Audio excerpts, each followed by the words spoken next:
السلام علیکم، میں ہوں رضوان اشرف۔ اسٹیبلشمنٹ کی جانب سے ان کو کہا گیا تھا کہ بجٹ بھائی بالکل سر پر ہے، بجٹ بھی پاس کروانا ہے، لیکن اس سے پہلے آپ 28ویں ترمیم کو پاس کریں۔ 28ویں ترمیم کو پاس کرنے کے لیے ان کو کہا گیا تھا کہ آپ تیار ہیں۔ آپ جیسے ہی تیار بیٹھیں گے، ڈرافٹ ہمارے پاس موجود ہے، وہ مکمل کر دیا گیا ہے، آپ کو نہیں دکھانا، آپ کو نہیں بتانا، آپ کے ساتھ شیئر نہیں کرنا، صرف آپ کو یہ کہا گیا کہ آپ اسٹینڈ بائی کھڑے رہیں۔ ڈرافٹ آئے گا، اس کے بعد آپ اس کے اوپر ووٹنگ کریں گے، سپورٹ کریں گے، پاس کریں گے، اور پھر بجٹ آ جائے گا۔ یہ سمپل سی بات ان کو کہی تھی، انہوں نے وہ مانی نہیں۔ اب اسٹیبلشمنٹ کے اوپر ان لوگوں نے الٹا حملہ کر دیا۔ اب اسٹیبلشمنٹ نے رد عمل کے طور پر پورا نظام لپیٹنے کا فیصلہ کیا ہے ایک آپشن لا۔ اس کے بارے میں بڑی اہم ترین معلومات میرے پاس موجود ہے، بہت اہم ترین انفارمیشن ہے۔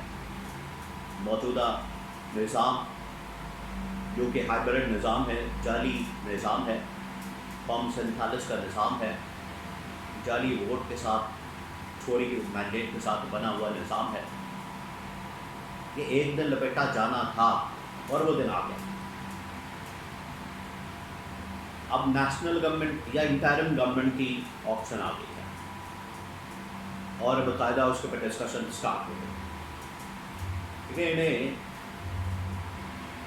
آج سے نہیں ہے، تقریباً کوئی 6 مہینے پہلے، بلکہ اس سے بھی پہلے، آپ یاد کریں جب 26ویں ترمیم آ رہی تھی، 27ویں ترمیم آ رہی تھی، یہ دونوں ترمیم ٹیبل پر موجود تھی، قومی اسمبلی کے اندر پریزنٹ کی جا رہی تھی، تو لوگ فیصل واڈا سے سوال کرتے تھے۔ فیصل واڈا آپ کو پتہ ہے جس قبیلے کا آدمی ہے، وہ خود کہتا ہے میں نہ نون لیگ سے ہوں، نہ پیپلز پارٹی سے ہوں، میں کسی اور قبیلے سے تعلق رکھتا ہوں۔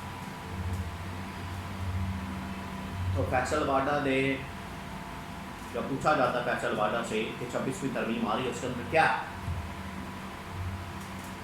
اس پہ کچھ نکات بتائیں۔ فیصل واڈا کہتا تھا آپ 26ویں ترمیم کے بارے میں پوچھ رہے ہیں، میں تو 29ویں 30ویں ترمیم کے بارے میں اس وقت کام کر رہا ہوں، اس کو دیکھ رہا ہوں، آپ 26ویں ترمیم پر پھنسے ہوئے ہیں۔ تو وہاں سے پیغام آیا تھا، وہاں سے میسج آیا تھا کہ 26ویں ترمیم کے بعد 27ویں 28ویں 29ویں 30ویں یہ ترامیم آنی ہے، اور ان کو 6 مہینے پہلے بتا دیا گیا تھا کہ ڈرافٹنگ ہو رہی ہے، کام ہو رہا ہے، ورکنگ ہو رہی ہے، اور بجٹ سے پہلے ترمیم کو پاس کرنا ہے، یہ آپ کا ٹاسک ہے۔ لیکن انہوں نے مسلسل ڈیلیئنگ ٹیکٹکس استعمال کیا۔ اب یہ 18ویں ترمیم کو رول بیک نہیں کرنا چاہتے، 29ویں ترمیم نہیں کرنا چاہتے، اس بارے میں کئی مرتبہ ان لوگوں نے کہہ دیا، خاص طور پر پیپلز پارٹی اور نون لیگ بھی بیچ میں میسنی بن کے، کھسیانی بلی بن کے بیٹھی ہوئی ہے، وہ بھی نہیں چاہتی اس ترمیم کو پاس کرنا۔ بلاول کئی مرتبہ کہہ چکا ہے کہ 2 ترمیمیں ہم نے کر لی ہیں موجودہ اسمبلی سے، اب اگلی اسمبلی کے اندر دیکھیں گے۔ پیپلز پارٹی کئی مرتبہ کہہ چکی ہے 18ویں ترمیم ہم نے ختم نہیں کرنی، وہ ہماری ڈیڈ لائن ہے۔ 18ویں ترمیم کا فائدہ کس کو ہے، نقصان کس کو ہے، یہ ذرا سمجھ لیں۔ 18ویں ترمیم 2010 کے اندر 11 کے اندر ہوئی، جب پاکستان کے اوپر قرضہ تھا تقریباً 10-12 ہزار ارب روپے، 10 سے 12 ہزار ارب یہ پاکستان کے اوپر قرضہ تھا۔ 18ویں ترمیم ہونے کی دیر تھی، انہوں نے اپنے حلوے مانڈے کا لوٹ مار کا راستہ کھول دیا 18ویں ترمیم کر کے،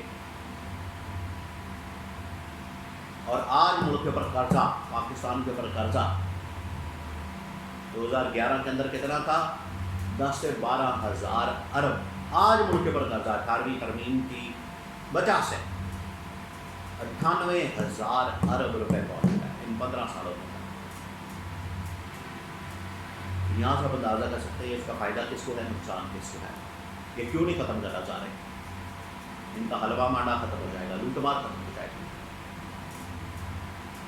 اور اسٹیبلشمنٹ نے ٹھان لیا ہے گورننس نظام اسٹرکچر ماڈل عوام کو یہ ڈیلیور نہیں کر پاتا، اور یہ جو شہباز شریف ترم خان بڑا کوئی تیس مار خان بڑا کرو قسم کا آدمی جس کا ہوا بنایا ہوا تھا، تو پتہ نہیں کتنا بڑا کوئی تیس مار خان ہے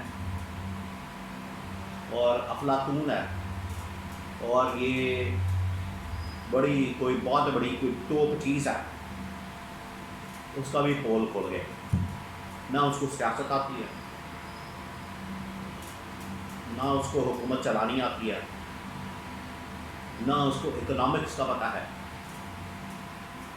نہ اس کو پالیٹکس کا پتہ ہے، نہ اس کو ڈپلومیٹک نارمس کا پتہ ہے. یہ ٹوٹل اوقات ہے اس کے. اور پیپلز پارٹی آپ کو پتہ ہے ویسے ہی لوٹ مار کے اندر بڑی مشہور ہے. تو پھر ان کا کرنا کیا؟ ان کا چاہتا نا کہ کس مرض کی دوا. اسٹیبلشمنٹ نے فیصلہ کیا ہے، انہوں نے یہ ہماری مرضی کے مطابق کام نہیں کیا، لوگوں کو ڈیلیور نہیں کیا، ہم جس مقصد کے لیے لائے تھے انہوں نے وہ کام نہیں کیا. الٹا ملک کو 1 لاکھ ارب روپے قرضے کے نیچے ڈبو دیا، عوام کی کمر توڑ دی، لوگ بیچارے مہنگائی اور بے روزگاری سے تنگ ہیں، خودکشیاں کرنے پر مجبور ہیں، لوگوں کے پاس زہر کھانے کو پیسہ نہیں ہے. پورا نظام ہی لپیٹ کے فارغ کیا جائے اور ایک نیشنل گورنمنٹ بنا دی جائے یا ایک عبوری سیٹ اپ بنا دیا جائے، اور ان سے پھر ترمیم بھی کروا لی جائے، بجٹ بھی پاس کروا لیا جائے، اور ٹاپ ٹو باٹم ایک نظام قائم کیا جائے، ایک سیٹ اپ قائم کیا جائے، اور اس کے مطابق پر ملک کو چلایا جائے. یہ اب آپشن سامنے آئی ہے. یہ اب اسٹیبلشمنٹ کی آپشن بہت بڑا سیناریو بننے چاہ رہا ہے. اس کو طارق فضل چودھری جو کہ اس وقت نون لیگ کے بڑے اہم ترین عہدیدار اور سٹنگ منسٹر ہیں، انہوں نے ایک بات کی ہے، اس سے آپ کو اندازہ ہو جائے گا کہ آئین کے اندر ترمیم بہتر ہے. یہ نہ ہو آئین ہی معطل ہو جائے، فارغ ہو جائے. ترمیم کر لینا بہتر ہے، آئین بچ جائے گا، معطل نہیں ہوگا. لیکن اگر ترمیم نہیں ہوتی آئین بھی فارغ ہو جائے گا. اس کا مطلب ہے کہ پورا نظام ایک سیٹ اپ ہی فارغ ہو جائے گا. اب وہی سیٹ اپ آ جائے گا. اس کی مثال عمران خان نے جب اسمبلی ڈسالو کی پنجاب کے پی اور نیشنل، تو تقریباً 1.5 2 سال اسی طرح سے پوری سیٹ اپ چلایا ہے. پریسیڈنٹ موجود ہے، انہوں نے خود رستے فراہم کیے ہوئے، اب بھگتنے کے لیے تیار ہو.